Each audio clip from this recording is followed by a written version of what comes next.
This is Inspiring Design, where unique innovators come together to share their knowledge, share their insight, and keep us up to date with the latest industry trends. And here's your host, Rashan Senanayake.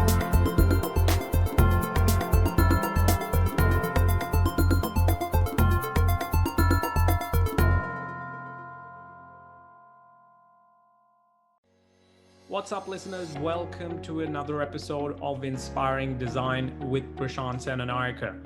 This is where the best of the best brands, experts, change makers, and thought leaders come together to share their valuable insights, experience, and knowledge. Our goal here is to be the missing link between education, design, and the industry. So today marks the last episode for season 3, and I have in store one of the most important topics for the modern world, SDGs. More accurately, the United Nations Sustainability Development Goals, an agenda with collective goals for a global society. And to talk about this topic, I have here with me Joel Lindsay, the president of the United Nations Association of Australia Young Professionals Queensland chapter. For the last 3 years, Joel has led the state committee in delivering engagement events, advocacy campaigns, promoting the values and work of the United Nations to young Australians. In doing so, Joel uses the UN 2030 SDG agenda to drive awareness of the many issues raised by this program, focusing on reconciliation, climate change, gender equality, and refugee asylum seeker rights. Joel also serves on the UNAA National Young Professionals Committee and is the elected member for the UNAA Queensland Committee. Joel, coming from a background in international relations and foreign policy, as well as climate politics, is literally the perfect man for the job. Without further ado, let's get straight into it. Joel, welcome to Inspiring Design.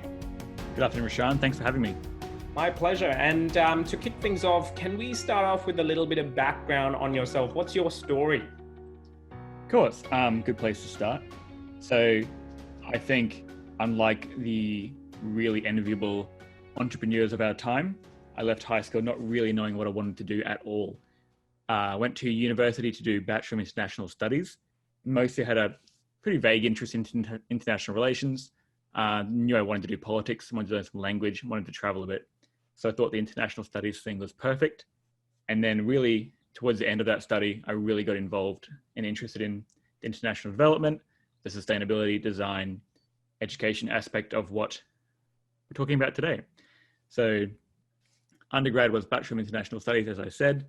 And then I decided to go back to uni a few years later to sort of upskill with some more international relations hardcore stuff with a master's of IR, and then use that to really focus on sustainability, climate politics, the more strategic, big global questions.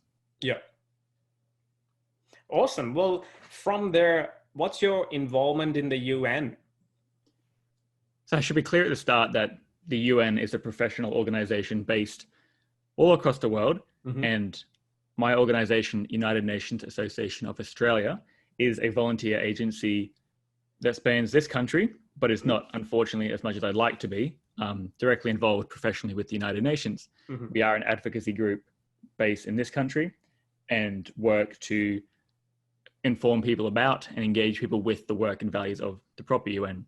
Yeah. So under that big banner of UNAA, there's a program called the Young Professionals, which is roughly my age. So university to mid-30s, but there's no real clear age cutoffs. And we really focus on engaging the kids out of university who may have sparked an interest or a passion in their studies or model United Nations, etc., and really hook them into a system that fosters that passion and helps them develop skills in and around the work and values of the UN. And I'm the president of the Queensland committee that does that work. Awesome. There you go. And I'm a personal advocate of, I think, what the United Nations stands for. So this is going to be a very interesting topic. And let's get straight into the core discussion.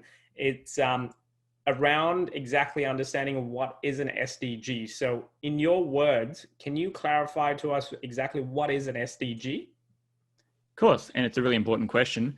Being as discrete as possible, an SDG is a brightly colored square with a number on it that corresponds to a key issue facing the world. More technically, an SDG is one of 17 Sustainable Development Goal, that together form a broader platform and agenda at the UN international level to fix all of the world's problems. So the 17 SDGs have been described as the most comprehensive plan ever to fix all the world's problems. So it's a big deal. And each SDG has its own focus, being health, climate, etc. That's an SDG. Yeah, and I believe there are particular target indicators under each of these goals, which breaks it down to a further level. How many target indicators are there? So this is where it gets slightly more complicated than 17 bright colored squares. Yeah. So there's 17 SDGs.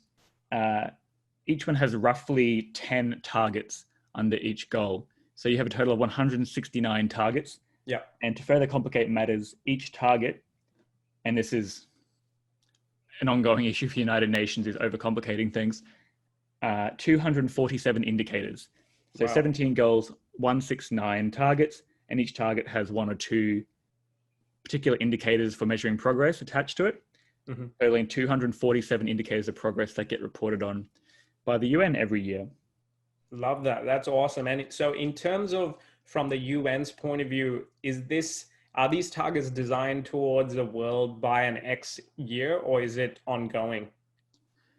So at a high level, they really encompass the hope to save the world as an ongoing thing.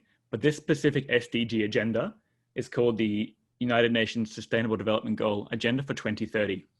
So they were adopted in 2015 with really a target of 15 years of concrete action across 17 goals. Yeah. With, I guess, the hope at that time to, by 2030, have completed or achieved as many of these targets and indicators as possible. Yeah.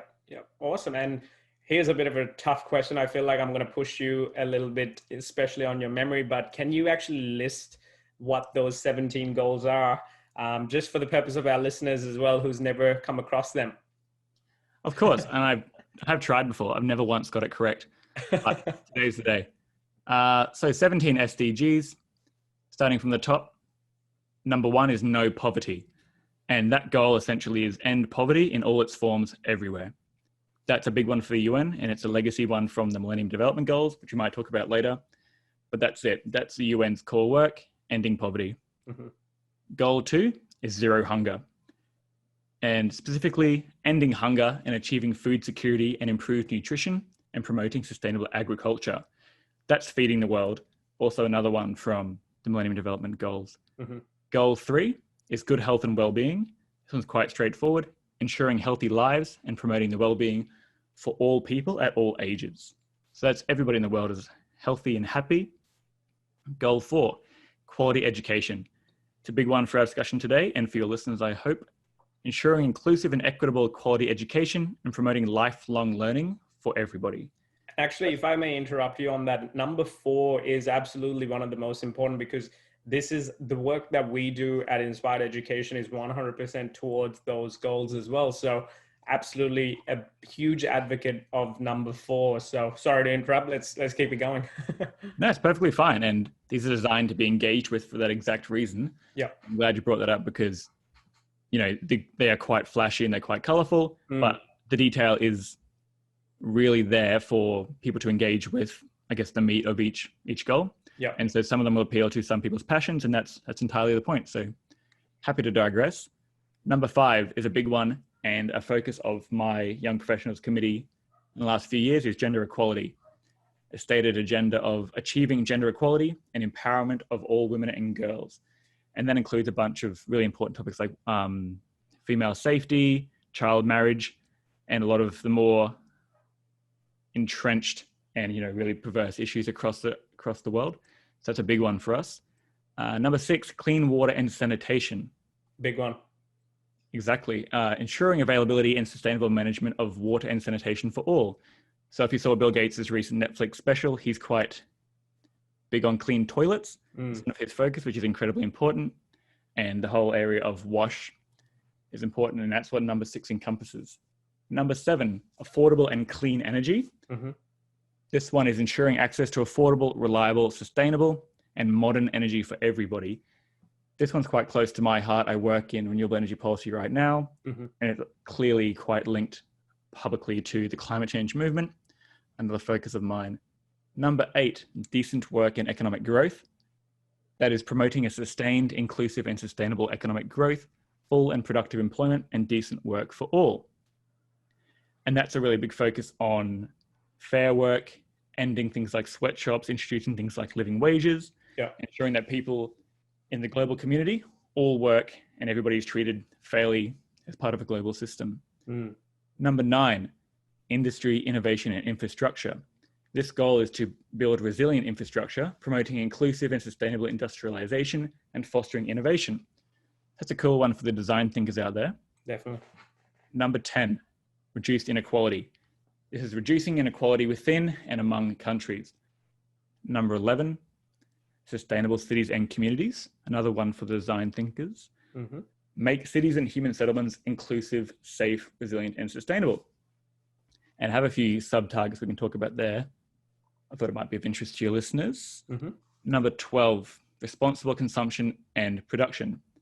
Ensuring sustainable consumption and production patterns.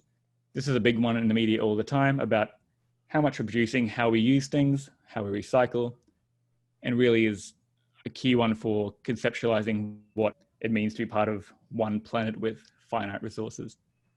Number 13, the biggest one, probably the most reported on in the media, the biggest topical one right now is climate action.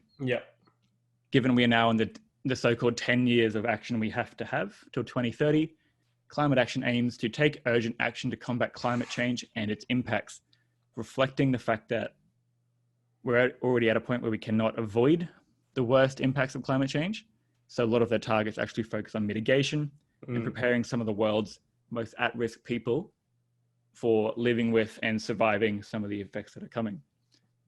Number 14, life below water. Conserving and sustainably using the oceans, seas, and marine resources for sustainable development. This speaks to international cooperation amongst fishing nations, really respecting and working to preserve the life in the sea, which, as we know, fosters and sustains so many economies around the world, including a lot of our close neighbors in the Pacific. 15, life on land. Protect, restore, and promote sustainable use of terrestrial ecosystems, sustainably manage forests, combat desertification, and halt and reverse land degradation and halt biodiversity loss. So that really is about maintaining the forests and maintaining the fauna on our planet. The last 2 are more about how we achieve the first 15 goals. So 16 is peace, justice, and strong institutions. This is sort of the catch cry or the main branding one for the UNAA. This is promoting peaceful and exclusive societies for sustainable development, providing access to justice for all, and building effective, accountable, and inclusive institutions at all levels.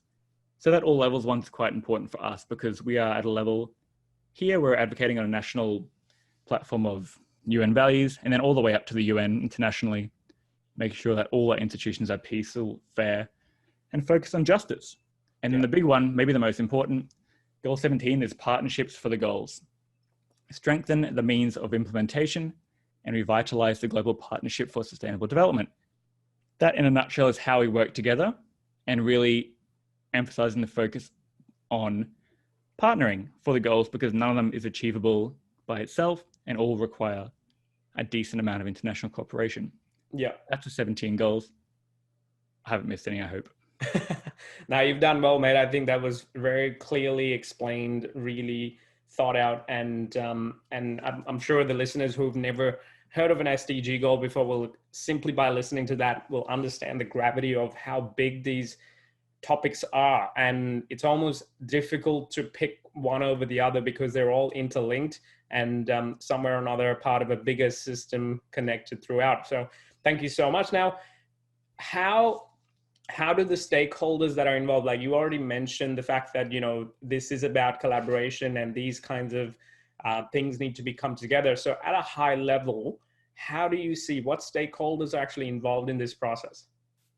So at the highest level, the stakeholders are two. There's the United Nations and the department specifically created to implement the SDGs, and then nations. So that's each member state of the UN. It's 193 countries or member states in the United Nations.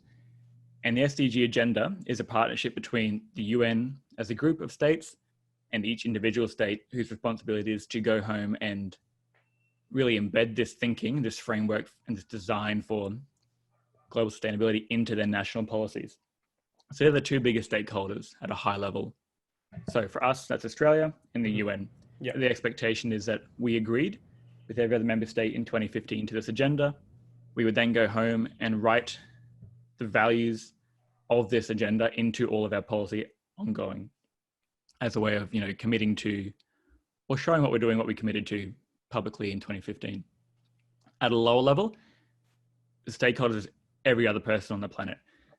So every human, every business, every NGO like us has a responsibility to engage with the SDGs and really has a vested interest in their success, because this program is, by working together, outcomes for every person on the planet. Yeah. So you might realize publicly, a lot of companies have decided to embody the SDG agenda, either wholly and transparently, or with a view to, promote their own, let's say, greenwashed or co-opted credentials. But regardless, companies are really engaging with the importance of this agenda and really finding its visibility and engagement quite useful for their own purposes, which is awesome, because engagement with this agenda is the whole target. Big companies like Aldi was a strange one I found recently, but Aldi has a whole SDG plan for how they plan to, promote a bunch of these SDGs in their business as usual, particularly stuff around clean energy. They've, put solar panels on the roofs, and how they're really engaging with fair work practices and, new modern slavery requirements that are coming into Australia. So companies are really engaging with it. And then below businesses, there's us. There's the students, the teachers, the NGOs, the community groups, who, before this was even created, had these values and, didn't need the fancy 17 goals framework to know they cared about climate or animals or equality or gender equality, etc. But now have a really tangible list of goals and actions to engage with the issues that they're passionate about. So the stakeholder is all of us. I think that's the important thing. This is why it's one of the most complicated things. Everyone has a little piece of the puzzle and a little part to play in the role. So that's, I think, the biggest role. And you've already mentioned schools and teachers and students coming into play. So I want to talk about that in a second, but I know you mentioned the Millennium Goals a little while ago while you were listing those, the 17 goals. Now, can you elaborate a little bit on what that is?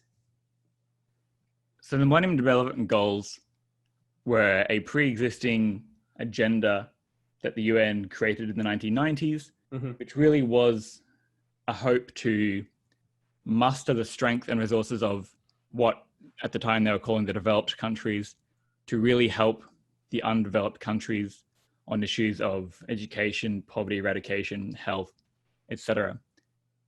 The Millennium Development Goals were the precursor to SDGs and were really a targeted program of work that had the ideal that countries who are better off would help lift the standards of living in all the countries that needed help around the world. The approach has been criticized, and is part of the reason the new approach exists, that the targeting of underdeveloped countries as the recipient of help and support and aid from us, allegedly the developed and wealthy nations, was wrong, and that it really ignored the fact that partnership and cooperation was really the only way to make any of this important change stick. So the MDGs finished their run, and then in the 2000s, people started talking about, well, what comes next? We need a new agenda for working together that involves everybody, and also has a much broader target of looking at long-term future planning, sustainable cities, etc., education outcomes, and not just those core ones of poverty eradication and health that the MDGs was quite focused on. Yeah. So the new goals are universal. They apply to all countries. And as I said, the MDGs were intended to be acted upon only in developing countries, based on, I think, the incorrect premise that only those countries had work that needed to be done. Yeah. And the SDGs accept that we all have things that we can change and all have responsibility to play. Absolutely. And I think that's a beautiful step in the right direction. So going back to how this plays a role in education, they actually say that, especially within the industry in 21st century business, if you're not aligned with one of these goals or several, you're actually playing, the game 20 years ago, 30 years ago. It's an outdated state of mind where you do actually have to think within your impact within a global footprint. So why do you think this knowledge, this part of education needs to be integrated within the school system or even the university system more heavily? I think it speaks to a broader and probably more basic need to embed sustainable design thinking in everything we do. Mm-hmm. I think to avoid, and I don't like cliches at all, but the talk of the crossroads and the tipping point that we seem to be at with, especially with the climate, sustainability, in how you design programs, how you do business, how you live your life to a certain degree, has to consider, and it's becoming harder and harder to not do this, as we know, has to consider the long-term aspects of your actions, not only on the environment, but also on other people. So companies are increasingly being asked, you're making this choice, you clearly haven't considered how this affects, workers down the line in factories in other parts of the world. Why is that? You're making this investment decision in thermal energy generation. Why is that when there's cleaner alternatives? And the important role of, as you're mentioning, having that design thinking in university, school, teachers, classrooms, etc., is that as we become more engaged with the issue and more educated on what these goals are and why they're important, we become much smarter and more powerful consumers and much better advocates of saying, actually, I'm uncomfortable with the choice that this company has made, or this business has made, or that I have made personally. And I know this, I know it's in contrast to the goals and values of this agenda, which, have flaws and they're quite broad, but are on the whole targeted toward a future that is fair for everybody. Yeah. So I think it's really important for people to understand the issues, understand the agenda, engage with it, and start to use it as sort of a framework for how you can then, judge choices that you're making, your friends are making, your companies are making, your governments are making, and seeing if your actions are really aligning with a sustainable future. Absolutely. And I think it on the flip side develops a level of morality, resilience, a little bit of mindfulness as well, to understand what the actions within that we take every day, just as simple as consuming something at a company or a product or service, or what we might do, just even recycling, just something as simple as that, or the gardening impacts, whatever, even the little thing they do add up to the bigger picture. So well said, mate. And so do you think this needs to be a specific subject, a dedicated subject taught within schools or even universities? I think there's two different issues there. One is, I do think a lot of, as I said, this framework has tried to encapsulate in a sort of nifty marketing model an engagement with a lot of values and issues across the world, values that people already hold dear. Mm-hmm. So I think a lot of these values and work and issues are already covered in things we learn in school and universities. Of course, I think it would be awesome to have, a greater engagement with the UN and probably civic and political life in general in schools and universities. And of course, that would clearly, and I'm quite biased because I'm a fan of the UN, all of its flaws aside, I'm a fan. And that would obviously involve an understanding that UN is the biggest and most complicated effort the planet has ever made to working together on these huge issues. So yeah, I'd like to see more engagement with the global issues. And I really don't mind how they're engaged with, as long as they're engaged with. I just think the SDG agenda is a quite practical, breaks down into quite small segments, framework for engaging with what are huge issues. So of course, I think engagement with this is desirable. Yeah. Now, the reason I wanted to ask you that question was my involvement at QUT. We actually just underwent this subject dedicated to SDG goals called Impact Labs Planet. And it had about 550 design students, and they were all working with these international organizations and NGOs working specifically on rural countries, third world countries, informal settlements that undergo these different topics and hardships. And the students were actually collaborating with the NGO and the IOs and being able to come up with these new strategies aligned with SDG goals. Now, this was, I think, one of the most, valued subjects that I've ever been a part of in the university career. And we were discussing this with the students, and one of the biggest things that came out of it was they weren't aware of the SDG goals prior to this subject. They weren't even aware of that there are actually big issues like this, because it's almost like their eyes weren't open to it. So this was really valuable feedback, and a really good case study this last 10 weeks have been. And students, by the end of the semester, they're literally a few days away from now their final submission, which is actually going to get submitted to those NGOs like ARAP, ISOCARP. They're big organizations working globally to put their ideas in, actually work and align with one of the most practical systems. So it's been very rewarding. That's why I wanted to ask you that specific question. So on that note, what's your advice for students and graduates, the people that are going to be entering the workforce in the next 2 to 10 years? They're going to be smack bang in the middle of the most key 10 years. What's your advice for them? It's always a tough question because everybody's coming into their early career from very different stages. Yeah. And I understand that some people are, like myself, fresh out of uni, where essentially any job is now a job to get your foot in the door. But I do think now that companies are more and more engaging, you named a few good ones just then, are engaging with this agenda and the values that they sort of represent. My key piece of advice is really, when you're looking at a job, respect the fact that your education, your experience, your personality and values are incredibly valuable, and use that knowledge to look for companies and places to work that align themselves proudly and not just on paper, but tangibly align with the work and values, included in this framework.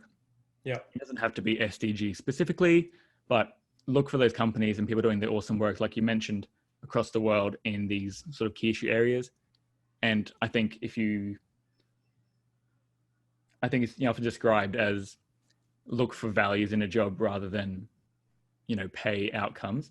Yeah. But if you're looking for companies and committing to work in areas where you think you're making a difference and that matter to other people, and that's the key focus, is looking for work that helps other people, you can't really go wrong.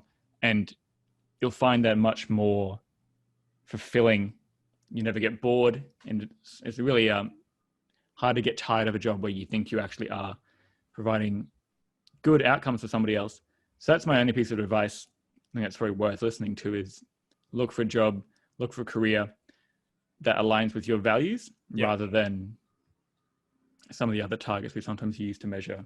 Definitely. And I think that's very valuable advice, mate, and something that gets overlooked a lot. So being able to mindfully focus on that definitely will have a huge impact on not just on a personal level, but I think on a global level. So adding to that big system. So good work. And lastly, what's your advice for teachers and educators, people that are molding this next generation, if they're not aware of the SDG goals and the impact, and there is a lot of information and knowledge and almost assumed knowledge now, what's your advice for them in terms of absorbing this information to be able to integrate that as a part of their everyday teaching? I think my advice to teachers in this current climate and I guess, space of online activism is catch up. They really have to get up to speed with this agenda, the work that it means, because young kids now, even, exponentially more than 10 years ago, are aware of the issues, they're engaging with the issues, and have the savvy and, in fact, the tech smarts to really sink their teeth into the issues that matter to them online, in the streets.